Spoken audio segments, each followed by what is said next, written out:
Viewers, welcome to echo voice over. 1940 Russian லேப்ல நடந்த கொடூரத்தின் உச்சம் தான் இந்த ரஷ்யன் ஸ்லீப் எக்ஸ்பெரிமெண்ட். போர் வீரர்கள் போர்க்களத்துல தூங்காம ஃபைட் பண்றதுக்காக ஒரு மருந்தை கண்டுபிடிக்க நினைக்கிறாங்க. ரஷ்யன் சயின்டிஸ்ட் குறைஞ்சது அட்லீஸ்ட் 3 நாளைக்காவது தூக்கமே வராம இருக்கிறதுக்கு ஒரு மருந்தை கண்டுபிடிக்க முடிவு எடுக்கிறாங்க. இப்படி எல்லாம் ஒரு மருந்தை கண்டுபிடிக்கலாம், இட்ஸ் ஐடியா இம்பாசிபிள் அப்படிதான் நீங்க நினைக்கிறீங்க. பட் ரஷ்யன் சயின்டிஸ்ட் 3 நாள் தூக்கமே வராம இருக்கிற ஒரு மருந்தை கேஸ் வழிகளை கண்டுபிடிச்சாங்க. ரஷ்யன் சயின்டிஸ்ட்க்கு தெரிய வேண்டியதெல்லாம் ஒரே விஷயம் தான், இந்த மருந்தால மேக்ஸிமம் எத்தனை நாள் ஒரு மனுஷன் தூங்காம வைக்க முடியும். அதுக்கு அந்த மருந்தை மனிதர்களுக்கு டெஸ்ட் பண்ண நினைக்கிறாங்க. சோ ஜெர்மன் கைதிகள் 5 பேர் ரஷ்யன் சிறையில இருக்காங்க. அவங்க 5 பேரை சூஸ் பண்றாங்க. அந்த 5 பேர்கிட்டயும் அதிகபட்சம் 30 நாள் இப்படி ஒரு டெஸ்ட் பண்றோம், நீங்க இதுக்கு கோஆபரேட் பண்ணா இந்த டெஸ்ட் முடிஞ்சது உங்களை விடுதலை பண்ணிடுவோம்னு சொல்ல அவங்களும் சம்மதிக்கிறாங்க. Russian scientist airtight lab room ஒன்னு செட் பண்றாங்க. அந்த ரூம்ல 5 அடியில ஒரு திக்கான கண்ணாடி வைக்கிறாங்க. அந்த கண்ணாடியில லேப்ல ரூம்ல இருக்கிறவங்க வெளியே பார்க்கவே முடியாது. பட் வெளியே இருக்கிறவங்க சயின்டிஸ்ட் சோல்ஜர்ஸ் எல்லாம் அந்த ரூம்ல என்ன நடக்குதுன்னு தாராளமா பாத்துக்கலாம். அப்படி ஒரு ரூமை செட் பண்றாங்க. அப்ப சிசிடிவி கேமரா கிடையாது இல்லையா, மைக்கு ஸ்பீக்கர் செட் பண்றாங்க. அது மட்டும் இல்லாம அவங்க 5 பேருக்கு தேவையான உணவு, தண்ணி, அவங்களுக்கு ரெஸ்ட் ரூம், அவங்க டைம் பாஸ் பண்றதுக்கு நிறைய புக்ஸ் எல்லாம் வைக்கிறாங்க.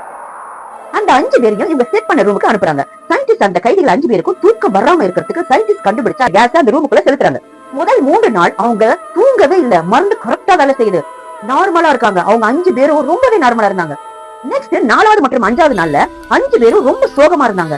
போர்க்களத்தில் அவங்களுக்கு நடந்த விஷயங்களை பத்தி பேசிக்கிட்டே இருந்தாங்க. நெக்ஸ்ட் 6வது மற்றும் 7வது நாள்ல அவங்களுக்குள்ள சண்டை வர ஆரம்பிச்சிருச்சு. நீ தான் இங்க வரதுக்கு காரணம், நீங்க இல்லன்னா நாங்க வந்திருக்க மாட்டேன், உன்னாலதான் எல்லா பிரச்சனையும் காரணம்னு அவங்களுக்குள்ள சண்டை போட்டுக்க ஆரம்பிச்சாங்க. இத வெளியில இருந்து பார்த்த சயின்டிஸ்ட் இந்த மாதிரி சண்டை வரதெல்லாம் சகஜம் தான், ஒரு 5 பேர் ரூம்ல இருந்தா சண்டை வரதானே செய்யும்னு சாதாரணமா விட்டுட்டாங்க. இந்த 7வது நாள் என்ன பண்ணிருக்காங்கன்னா, அவங்க புக்ஸ் நிறைய கொடுத்திருந்தாங்க. அந்த புக்ஸ் எல்லாம் கிழிச்சு அந்த கண்ணாடி மேல ஒட்டி அந்த ரூமையே மறைச்சிட்டாங்க. இனிமே அந்த சயின்டிஸ்ட் யாரும் அந்த ரூமுக்குள்ள பார்க்கவே முடியாது, அவங்க அந்த சவுண்ட கேட்க மட்டும் தான் முடியும். அந்த மாதிரி பண்ணி வச்சுட்டாங்க. நெக்ஸ்ட் 8 மற்றும் 9ஆம் நாள் 5 பேர்ல ஒருத்தன் கத்திக்கிட்டே இருந்தான். ரொம்ப நேரமா முதல் மெதுவா கத்த ஆரம்பிச்சான், மெல்ல மெல்ல வேகமா கத்திக்கிட்டே இருந்தான். இவன் வேகமா கத்துறத மத்த 4 பேரும் கண்டுக்கவே இல்ல. அவன் ஏன் கத்துறான்னு தடுக்கவும் இல்ல. இந்த மாதிரி போயிட்டு இருந்துச்சு. அவன் கத்த ஆரம்பிச்சு மெல்ல மெல்ல கத்த ஆரம்பிச்சு வேகமா கத்தி 6 மணி நேரம் தொடர்ந்து கத்தினான். தொடர்ந்து கத்தும் போது அவனோட வோக்கல் கார்ட் பிரேக் ஆகி மயக்கம் போட்டு கீழே விழுந்துட்டான். நெக்ஸ்ட் 10 மற்றும் 11ஆம் நாள் அடிக்கும் மத்த 4 பேரும் தனக்குத்தானே பேசிக்கிட்டு கொஞ்சம் கொஞ்சமா மனநல பாதிக்கப்பட்டு அவங்க யாருன்னு என்பதை அவங்களே மறந்துற நிலைமைக்கு போயிட்டாங்க. அடுத்து 12 மற்றும் 14ஆவது நாள் அந்த ரூம்ல இருந்து பேசுற சவுண்ட் சுத்தமா வரல, வெறும் முணுமுணுப்பு சவுண்ட் மட்டும் தான் வந்திருக்கு. சயின்டிஸ்ட்க்கு டவுட் வந்துருச்சு, இதுல ஏதோ பிரச்சனை இருக்கிற மாதிரி தெரியுதுன்னு யோசிச்சிருக்காங்க. நெக்ஸ்ட் டே 15வது நாள் அடுத்து 15ஆம் நாள் ஸ்பீக்கர் வழியா அனௌன்ஸ்மெண்ட் பண்றாங்க, லேப் டெஸ்ட் முடிஞ்சிச்சு, நாங்க உள்ள வரோம்னு அனௌன்ஸ் பண்ணிட்டு கதவை திறந்து உள்ள போறாங்க. அந்த ரூமை ஓபன் பண்ணி போனா ஒருத்த மட்டும் தான் உயிரோட இருந்தான். மத்த 4 பேரும் கொடூரமான முறையில இறந்து கிடந்தாங்க. அந்த ஒருத்தனும் பாக்குறதுக்கு ஏலியன் போல இருந்தான். அவன் கண்கள் மட்டும் தான் தெரிஞ்சிச்சு.